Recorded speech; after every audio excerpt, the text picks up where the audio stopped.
Um, Ryan is a first-time caller out of California. Ryan, welcome to the show. You're on the air. Good morning, Jesse. How you doing this morning? All is well, sir. How are you? Thanks for calling.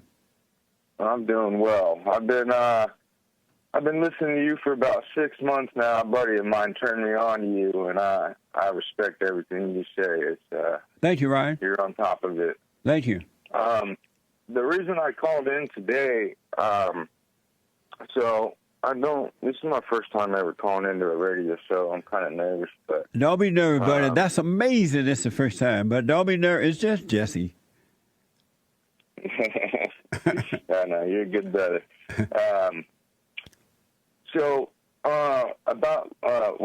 Last May I got diagnosed with stage 4 terminal cancer, and it started in my lung, spread to my brain, and got into my blood and spread to all my organs. Amazing. How old are you, Ryan? I'm 34. Wow, man. I'm sorry to hear that. So, yeah, it's just a daily battle. I just take it day by day. I don't look for tomorrow or nothing like that. Yeah. But I'm going in for brain surgery next Wednesday, and so I've just been doing a lot of thinking. I've been listening to you a lot and everything about forgiveness and everything. Growing up, I was adopted when I was 4. My mom and my real dad, they split. He split when I was 2. He was heavily involved in gangs and drug activity and stuff like that. Right. So my mom left, took us. He kidnapped me. I was gone for about a month or so. And then when I was 4, my mom met somebody else, and he adopted me and my sister. We're 18 months apart. And recently, I just brought up to my mom because I don't know what's going to go on with the surgery. I don't know how much time I have left. Yes. I just want to get all my ducks in a row and get everything off my chest. Good. Clean my side of the street. Yep. Before anything goes awry. Yes. About 3 years ago, my stepdad had been with my mom for 30 years and cheated on her with some illegal and multiple times. And she found this out at my cousin's wedding. Following day, she divorced him. And I haven't really talked to him since. He calls me all the time or text messages me all the time about wanting to have lunch or dinner with me or whatever. And I just kind of blow him off because I really wasn't ready. Right. So finally, this last Sunday, I kind of brought it up to my mom because I want to get things squared out of line with my real father, my mother, and then my stepfather. Yes.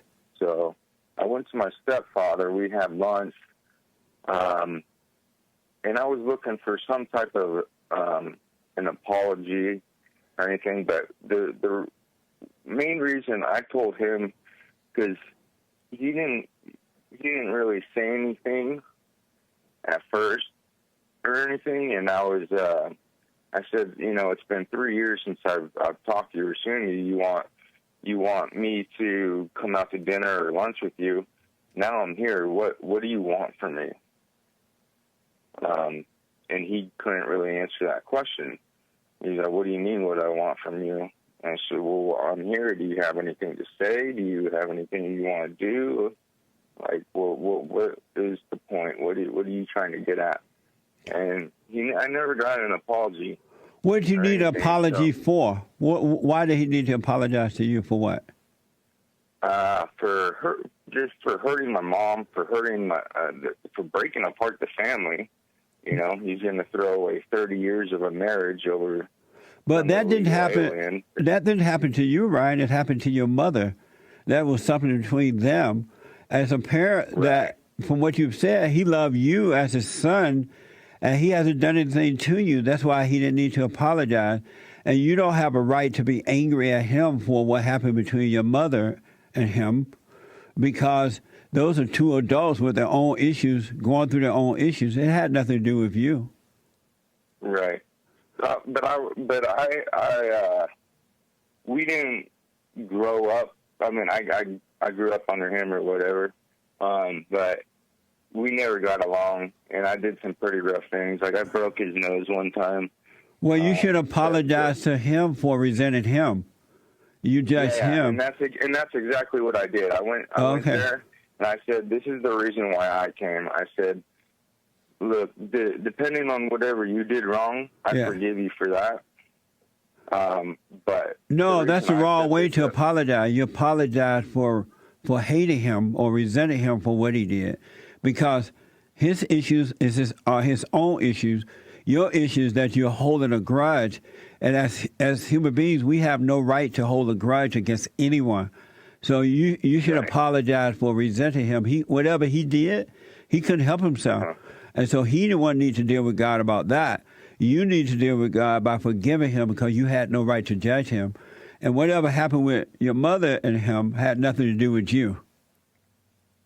Right, and that's what I told him. I said, that's the reason why I set this up, is because I wanted to get it off my chest and apologize to you for any wrongdoings that I did growing up. Yeah, for hating him, yeah. Yeah, so, and he got that. Have you done that with your mother, too?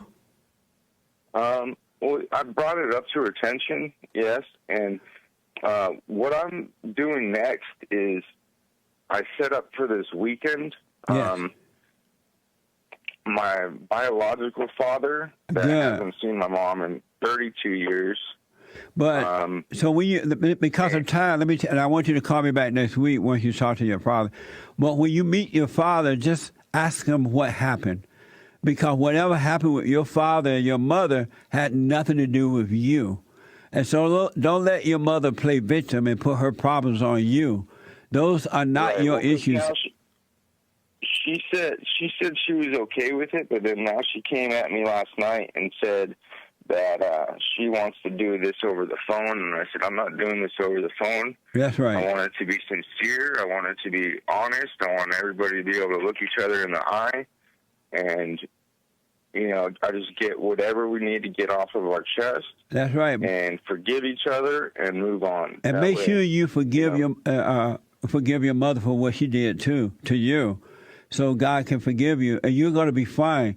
I've got to run, but call me next week and let me know how this meeting goes that you're going to have. I will, Jesse. But you don't take on your mother's problem. Don't let her dump her stuff. Your mother playing victim. She's not a victim. Right. So she says she won't even shake his hand or anything like that when she sees him. Yeah, see how hateful she is? I'm sorry? See how hateful she is? She won't even apologize. So don't feel sorry for your mother. She is not a victim. All right? Right. And I'm trying to tell her, I said, I'm just trying to better this for everybody. That way everybody can get over it and move on. But you don't have to do it for them. You do it for you, and God will forgive you. I'm doing it for me. Yeah, let them suffer until they're ready to repent. Let them suffer. Okay. All right? Let me know how it goes, Ryan. I got to run, buddy. I wish you well. Call me next week. Oh, and the wall's going up. Oh, the wall's going up. That's right. And did you get Joel his job through affirmative action because of that Arkansas thing? Sure did. Affirmative action, baby. Oh, man.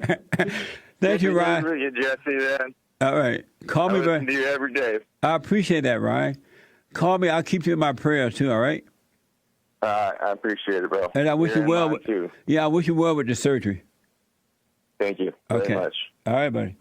Amazing. Absolutely amazing. Amazing. And don't forget to like, follow, tweet, subscribe, and share the Jesse Lee Peterson radio show, folks. We really appreciate it. We are at war. It is a spiritual battle for the soul of America. And it's going to take all of us to do it.